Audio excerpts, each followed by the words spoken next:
ನಮಸ್ಕಾರ ವೀಕ್ಷಕರೇ, ನಮ್ಮ ಅಗ್ರಿ ಸ್ಟಾರ್ಟಪ್ ಯೂಟ್ಯೂಬ್ ಚಾನಲ್ಗೆ ಸ್ವಾಗತ.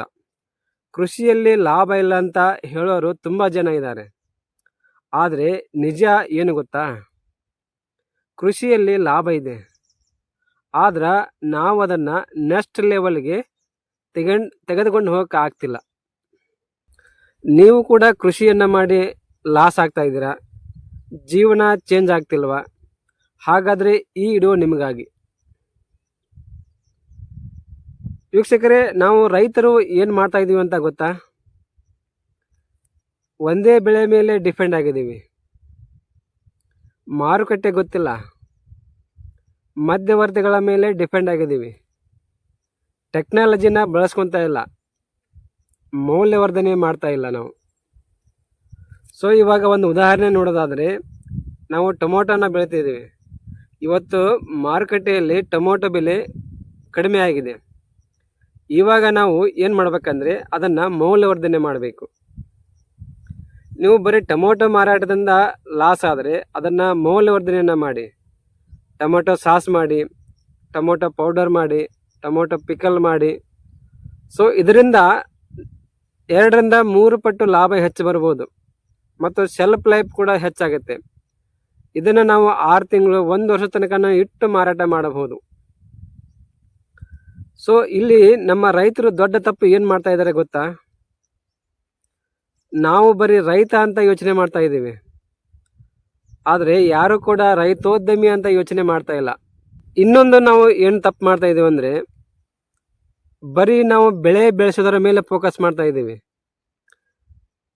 ಟೊಮೊಟೊ ಆಗಿರ್ಬೋದು, ಯಾವುದೇ ಒಂದು ಬೆಳೆ, ಕಬ್ಬು ಆಗಿರ್ಬೋದು, ಬರೀ ನಾವು ಬೆಳೆಯನ್ನು ಬೆಳೆಸೋದ್ರ ಮೇಲೆ ಫೋಕಸ್ ಮಾಡ್ತಾ ಇದ್ದೀವಿ, ಆದರೆ ಇನ್ಕಮ್ ಮೇಲೆ ಫೋಕಸ್ ಮಾಡ್ತಾ ಇಲ್ಲ ನಮ್ಮ ರೈತರು. ಸೊ ಹಾಗಾದರೆ ನಮ್ಮ ಕೃಷಿಯನ್ನು ನೆಕ್ಸ್ಟ್ ಲೆವೆಲ್ಗೆ ತೊಗೊಂಡು ಹೋಗಬೇಕಾದ್ರೆ ಇಲ್ಲಿ ನಾನು ಹೇಳುವಂಥ 5 ಸ್ಟೆಪ್ಗಳನ್ನು ನೀವು ಗಮನವಿಟ್ಟು ಕೇಳಿ. ಈ 5 ಸ್ಟೆಪ್ಗಳನ್ನು ನೀವು ಫಾಲೋ ಮಾಡಿದರೆ ನಿಮ್ಮ ಕೃಷಿಯಲ್ಲಿ ಲಾಭವನ್ನು ಮಾಡ್ಕೊಳ್ಬೋದು. ನಿಮ್ಮ ಕೃಷಿಯನ್ನು ಒಂದು ಕೃಷಿ ಉದ್ಯಮ ಅಂತ ಮಾಡ್ಕೋಬೋದು. ಬನ್ನಿ ಹಾಗಾದರೆ ಆ 5 ಸ್ಟೆಪ್ಗಳು ಯಾವುವು ಅಂತ ನೋಡೋಣ. ಮೊದಲನೇ ಸ್ಟೆಪ್ ಬಂದ್ಬಿಟ್ಟು ಕ್ರಾಪ್ ಆ್ಯಂಡ್ ಬಿಸ್ನೆಸ್ ಮೈಂಡ್ಸೆಟ್. ಅಂದರೆ ನಾವು ಬೆಳೆ ಬೆಳೆಯೋದಷ್ಟೇ ಅಲ್ಲ, ಅದನ್ನು ಮಾರಾಟ ಮಾಡೋದನ್ನು ಕೂಡ ಕಲಿಬೇಕು. ನಮ್ಮ ರೈತರು ಏನು ಮಾಡ್ತಾರೆ, ಇವಾಗ ಬರೀ ಬೆಳೆ ಅಷ್ಟೇ ಬೆಳೀತಾರೆ, ಆದರೆ ಮಾರಾಟ ಮಾಡೋದನ್ನು ಕಲಿತಾ ಇಲ್ಲ. 2ನೇ ಪಾಯಿಂಟ್ ಬಂದ್ಬಿಟ್ಟು ಮೌಲ್ಯವರ್ಧನೆ ಮಾಡಿ. ಇವತ್ತು ನೋಡಿ, ನಮ್ಮ ರೈತರು ಯಾವ ಬೆಳೆಯನ್ನು ಬೆಳೆದರೂ ಕೂಡ ಪ್ರತಿಯೊಂದು ಬೆಳೆಯಿಂದನೂ ಕೂಡ ಒಂದೊಂದು ಮೌಲ್ಯವರ್ಧನೆ ಉತ್ಪನ್ನಗಳನ್ನ ಮಾಡ್ಬೋದು. ಇವತ್ತು ಕಬ್ಬು ಬೆಳೀರಿ, ಕಬ್ಬಿಂದ ಮೌಲ್ಯವರ್ಧನೆ ಮಾಡ್ಬೋದು. ಗೋಧಿ ಬೆಳೀರಿ, ಗೋಧಿಯಿಂದ ಮೌಲ್ಯವರ್ಧನೆ ಮಾಡ್ಬೋದು. ತರಕಾರಿ ಬೆಳೀರಿ, ತರಕಾರಿಯಿಂದ ಮೌಲ್ಯವರ್ಧನೆ ಮಾಡ್ಬೋದು. ಹಣ್ಣು ಹಂಪಲ ಬೆಳೀರಿ, ಹಣ್ಣು ಹಂಪಲಗಳಿಂದ ಮೌಲ್ಯವರ್ಧನೆ ಮಾಡ್ಬೋದು. ಅಲಸಂದೆ ಬೆಳೀರಿ, ಅಲಸಂದಿನ ಮೌಲ್ಯವರ್ಧನೆ ಮಾಡ್ಬೋದು. ಇವತ್ತು ನಮ್ಮ ರೈತರು ಯಾವ ಬೆಳೆಯನ್ನು ಬೆಳೀತಾರೋ ಆ ಒಂದು ಬೆಳೆಯಿಂದನೂ ಕೂಡ, ಪ್ರತಿ ಒಂದು ಬೆಳೆಯಿಂದನೂ ಕೂಡ 1-2 ಮೌಲ್ಯವರ್ಧನೆ ಕೂಡ ಮಾಡ್ಬೋದು. ಔಷಧ ಬೆಳೆಗಳನ್ನ ಬೆಳೀರಿ, ಅದರಲ್ಲಿಯೂ ಕೂಡ ಮೌಲ್ಯವರ್ಧನೆ ಮಾಡ್ಬೋದು. ಪ್ರತಿ ಒಂದು ಬೆಳೆಯಿಂದನೂ ಕೂಡ ಮೌಲ್ಯವರ್ಧನೆ ಇದೆ. 3ನೇ ಪಾಯಿಂಟ್ ಬಂದ್ಬಿಟ್ಟು ಡೈರೆಕ್ಟ್ ಮಾರ್ಕೆಟಿಂಗ್. ನಮ್ಮ ರೈತರು ಇದನ್ನು ಮಾಡ್ತಾ ಇಲ್ಲ. ನೇರವಾಗಿ ನಾವು ಗ್ರಾಹಕರಿಗೆ ಮಾರಾಟ ಮಾಡ್ತಾ ಇಲ್ಲ. ಸೊ ವಾಟ್ಸಪ್ ಆಗಿರ್ಬೋದು, ಇನ್ಸ್ಟಾಗ್ರಾಮ್ ಆಗಿರ್ಬೋದು, ಯೂಟ್ಯೂಬ್ ಆಗಿರ್ಬೋದು, ಇದರ ಮೂಲಕ ನಾವು ನಮ್ಮ ಉತ್ಪನ್ನಗಳನ್ನು ನೇರವಾಗಿ ಮಾರುಕಟ್ಟೆಯನ್ನು ಮಾಡಬೇಕು. 4ನೇ ಪಾಯಿಂಟ್ ಬಂದ್ಬಿಟ್ಟು ಅತಿ ಮುಖ್ಯವಾದ ಪಾಯಿಂಟ್. ಇದು ಯಾವುದಪ್ಪ ಅಂತಂದ್ರೆ ಮಲ್ಟಿಪಲ್ ಇನ್ಕಮ್ ಸೋರ್ಸ್. ಅಂದರೆ ನಮ್ಮ ರೈತರಿಗೆ ಬೇರೆ ತೆರನಾದಂಥ, ಬೇರೆ ರೀತಿಯಾದಂಥ ಇನ್ಕಮನ್ನು ಬರ್ತಾ ಇಲ್ಲ, ಬರೀ ಒಂದೇ ಇನ್ಕಮ್ ಮೇಲೆ ಡಿಪೆಂಡ್ ಆಗಿದ್ದಾರೆ. ನಮ್ಮ ರೈತರು ಮಲ್ಟಿಪಲ್ ಇನ್ಕಮ್ ಸೋರ್ಸ್ ಕಡೆ ಗಮನ ಕೊಡಬೇಕು.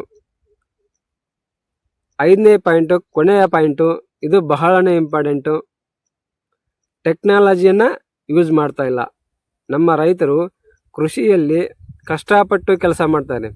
ಹಗಲು ರಾತ್ರಿ, ಬಿಸಿಲು ಮಳೆ ಚಳಿ ಇದೆಲ್ಲವನ್ನು ಲೆಕ್ಕಕ್ಕಿಡದೆ ಊಟ, ನೀರು, ನಿದ್ರೆ ಇದೆಲ್ಲವನ್ನು ಲೆಕ್ಕಕ್ಕಿಡದೆ ಕೆಲಸ ಮಾಡ್ತಾರೆ ಕಷ್ಟಪಟ್ಟು. ಆದರೆ ನಮ್ಮ ಕೃಷಿಯಲ್ಲಿ ಒಂದು 10% ಆದರೂ ಟೆಕ್ನಾಲಜಿಯನ್ನು ಯೂಸ್ ಮಾಡಿಕೊಂಡ್ರೆ ನಮ್ಮ ಕೃಷಿಯನ್ನು ನಾವು ನೆಕ್ಸ್ಟ್ ಲೆವೆಲ್ಗೆ ತಗೊಂಡು ಹೋಗ್ಬೋದು. ಸ್ನೇಹಿತರೆ, ಈ 5 ಪಾಯಿಂಟ್ಗಳನ್ನು ನಾನು ನಿಮಗೆ ನೆಕ್ಸ್ಟ್ ವಿಡಿಯೋದಲ್ಲಿ ಸಂಪೂರ್ಣವಾಗಿ ಡೀಟೇಲ್ ಆಗಿ ಹೇಳ್ತೀನಿ. ಇದು ನಮ್ಮ ರೈತರಿಗೆ ಒಂದು ಬೇಸಿಕ್ ವಿಷಯ ತಿಳಿಯಲಿ ಅಂತ ಈ 5 ಪಾಯಿಂಟ್ಗಳನ್ನು ನೀವು ಅರ್ಥ ಮಾಡ್ಕೊಳ್ಳಿ.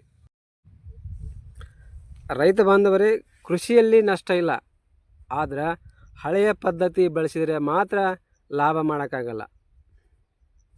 ನಮ್ಮ ರೈತರು ಏನು ಮಾಡ್ತಾ ಇದ್ದಾರೆ ಅಂದರೆ, ಹಳೆಯ ಪದ್ಧತಿ ಹಿಂದಿನಿಂದ ಅನುಸರಿಸಿಕೊಂಡು ಬಂದಂಥ ಪದ್ಧತಿಗಳನ್ನು ಇನ್ನೂ ಕೂಡ ಬಳಸ್ತಾ ಇದ್ದರೆ ನೀವು ಕೃಷಿಯಲ್ಲಿ ಲಾಭ ಮಾಡೋಕ್ಕಾಗಲ್ಲ.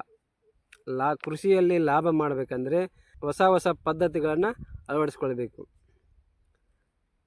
ನೀವು ಚೇಂಜ್ ಆದರೆ ನಿಮ್ಮ ಇನ್ಕಮ್ ಚೇಂಜ್ ಆಗುತ್ತೆ. ನಮ್ಮ ರೈತರು ಬದಲಾಗಬೇಕು. ನಮ್ಮ ರೈತರು ಬದಲಾಗಲಿಲ್ಲ ಅಂದರೆ ಅವರಿಗೆ ಕೃಷಿಯಲ್ಲಿ ಬದಲಾವಣೆ ಆಗೋದಕ್ಕೆ ಆಗೋದಿಲ್ಲ.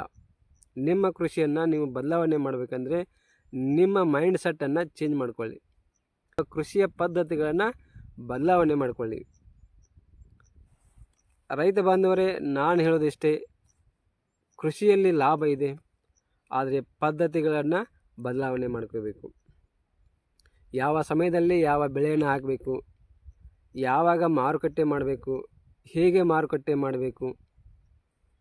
ಇಂದಿನ ಒಂದು ಡಿಜಿಟಲ್ ಯುಗದಲ್ಲಿ ನಾವು ಉಚಿತವಾಗಿರುವಂತಹ ಡಿಜಿಟಲ್ ಟೆಕ್ನಾಲಜಿಗಳನ್ನು ಹೇಗೆ ಯೂಸ್ ಮಾಡ್ಕೋಬೇಕು, ಇದೆಲ್ಲವನ್ನು ಸಂಪೂರ್ಣವಾಗಿ ನಮ್ಮ ಅಗ್ರಿ ಸ್ಟಾರ್ಟಪ್ ಯೂಟ್ಯೂಬ್ ಚಾನಲಲ್ಲಿ ನಿಮಗೆ ಖಂಡಿತ ಸಿಗುತ್ತೆ.